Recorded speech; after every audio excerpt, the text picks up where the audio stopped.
Hola a todos y todas, acá estamos en esta segunda ocasión para charlar con Rafael Gagliano, docente de la UBA y de la UNIPE, sobre la cuestión del derecho de la educación como construcción social. Hola Rafael, ¿cómo estás? ¿Cómo te va?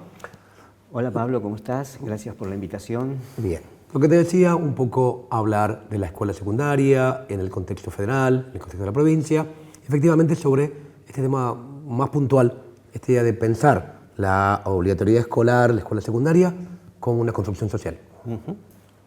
Bueno, creo yo que desde el punto de vista histórico hay diferentes ecosistemas de derechos a la educación, o hubo, y hay en el presente combinados, diferentes ecosistemas de derechos que de algún modo determinan, condicionan la inscripción simbólica de los adolescentes en el mundo de la cultura. En principio, en una larga historia, la Iglesia reinterpretó lo que desde la Revolución Francesa podemos llamar afirmativamente derechos como privilegios. En la larga historia de la humanidad, el acceso a la cultura letrada, al poder de saber leer y escribir, fue un privilegio y se mantuvo como se mantuvo el derecho a la propiedad en términos de núcleos duros de la existencia social. Que la educación y el poder leer y escribir sean un privilegio no fue derrotado por la Revolución Francesa y se sumergió en el tiempo y rebrota, emerge periódicamente para llevar los conocimientos que importan, los conocimientos relevantes, a la condición de privilegio. Hoy sabemos que los conocimientos que importan están en disputa, tanto por empresas como por estados, como por organizaciones de la sociedad civil, y es más que importante que la escuela pública identifique claramente allí donde se encuentran los conocimientos relevantes para los estudiantes, no solamente para que se abran futuros para ellos, sino porque es el único modo de estar consciente, vivo, en el siglo XXI. La complejidad de los conocimientos relevantes que durante siglos el privilegio ha encapsulado, hoy tienen que ser de acceso, deben ser de acceso universal por acceso al pensamiento abstracto. Ahí está la mayor lucha cultural que la escuela secundaria puede hacer.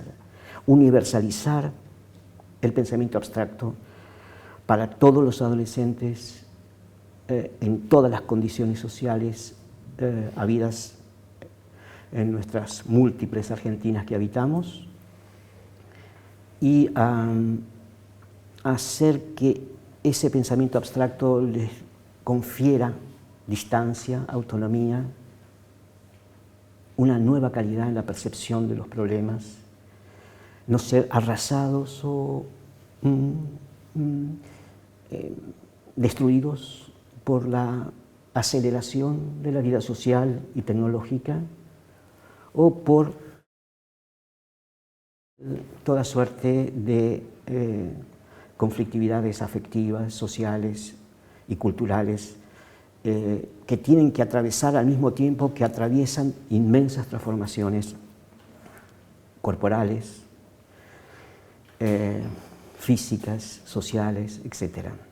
Así que un primer ecosistema vinculado a la larga historia de los derechos tachados o los derechos conquistados tiene que ver con el privilegio.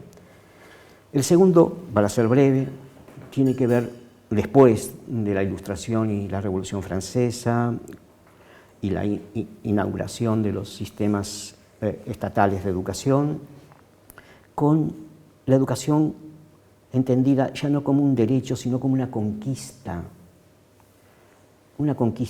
de la voluntad, del privilegio de pertenecer a familias con alto sentido de la vida simbólica y cultural, con los privilegios de origen, llamémosle así, y esa conquista es no más que la realización de un destino que de uno u otro modo estaba escrito. Fueron muy pocos los que escribieron un antidestino en términos de remontar ese segundo momento de la historia como conquista, donde prevalece el individualismo liberal burgués, donde está todo fenómenos asociados con este segundo momento que, como dije, no es del pasado, sino que, como el de los privilegios anteriores, está junto con nosotros en el presente. Y por último, para terminar este momento, la importancia que ha tenido para la humanidad la doble tragedia del Holocausto y de las dictaduras militares latinoamericanas de la segunda mitad del siglo XX.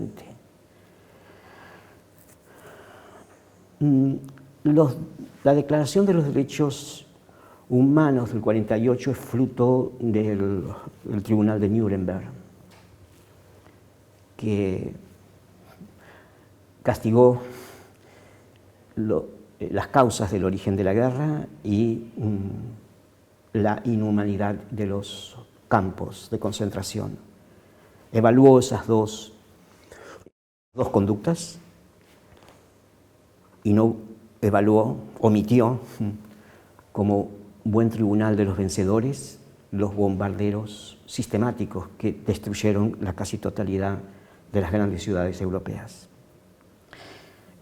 En no haber condenado en los tribunales de Nuremberg los bombarderos aéreos como un crimen de la humanidad, permitió que Estados Unidos, luego en la guerra del Golfo, duplicara la cantidad de bombarderos aéreos sobre Irak, y en el presente Israel está casi duplicando la totalidad de los bombarderos aéreos de la Segunda Guerra Mundial sobre Gaza y Cisjordania. Todo eso es cuando sucede un hueco en términos de la falta de justicia en su momento y pertinente para el momento adecuado. Entonces, en este tercer momento, creo que tanto, como te contaba, las consecuencias de la Segunda Guerra Mundial a través del ojo mocho del Tribunal de Nuremberg y la exitosa condena a las juntas militares, que fue ejemplo para el mundo, permitió que tuviéramos un cambio de la sensibilidad respecto a las nuevas generaciones. Eso se combinó con las tradiciones de cambio cultural, de las transformaciones culturales de los 60 y 70, de las luchas políticas de su década. Y tenemos entonces esta experiencia de cultura democrática de los últimos 40 años, donde prevalece el concepto de sujeto de derechos. El estudiante, como sujeto de derechos, demanda el cumplimiento y garantía de sus derechos frente a las autoridades, y lo hace considerando que estamos en un nuevo ecosistema de derechos que, aún globalizado, permite que esa exigencia, que esa exigibilidad se concrete y se realice. De lo contrario, las autoridades pasan a ser deudoras y el acreedor es el sujeto adolescente que demanda el cumplimiento de los derechos consagrados legalmente. Bien, Rafa, un montón de cosas, pero me quedé un poco... La primera cosa que decías para preguntarte, hablabas del pensamiento abstracto. Durante mucho tiempo el pensamiento abstracto fue casi una redundancia. El pensamiento era abstracto por definición. No digo, si hablamos de pensamiento abstracto estamos pensando que hay otras formas de pensar, ¿no? Si no lo adjetivaríamos. Pero bajando un poco más a terreno, ¿cómo es que las escuelas secundarias actuales hoy pueden ayudar a garantizar este derecho al pensamiento abstracto a sus comunidades? Expandiendo la idea de escolaridad, haciendo que la escuela sea un nodo en un conjunto de otras instituciones formativas por las que atraviesan los estudiantes en su recorrido de vida cotidiana, postulando nuevos vitalismos en términos de la captura de las interdependencias con otros, con el conocimiento,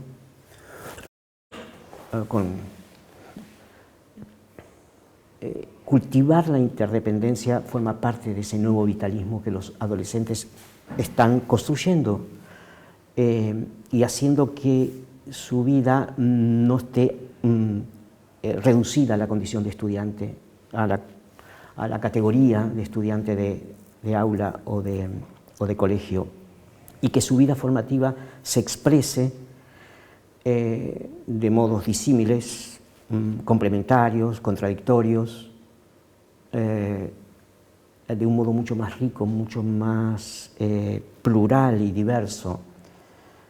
Aquí, bueno, me parece que el triunfo de esta vida adolescente sobre las propias estructuras educativas lo prueba la provincia de Buenos Aires con la reforma académica y los lineamientos fundamentales que da gusto leerlos, son 7 y a cuál más importante. Tomo la idea de lineamiento, o líneas, creo que son líneas, líneas de trabajo, líneas de concreción, de realización, porque efectivamente la escuela secundaria tuvo en el pasado un problema geométrico de considerar los trayectos de punto a punto y nada en el medio podía interferir ese punto a punto de ingreso y egreso sin perturbaciones, y si hubiera perturbaciones está el afuera que contiene o abandona. La experiencia vital de los adolescentes, que ha sido retraducida magníficamente para mi gusto en la provincia de Buenos Aires con esta reforma, está en que se habilitan trayectorias con puntos de engarce, de conexión, de bifurcación, de espera, de tiempos plurales. Eso es respetar profundamente al otro. En fin, emociona saber que esas conquistas intangibles adolescentes se expresan hoy en términos de una reforma que se propone potente, gradual, acumulativa, capturando las experiencias exitosas, ya probadas, en fin, avanzando con el conjunto. De acuerdo, Rafa, la verdad que muchas gracias por ayudarnos a pensar un poco más esto del derecho a la educación como un compromiso, como una tarea social, y la verdad, una vez más, muchas gracias por haberte sumado. Gracias a vos, Pablo.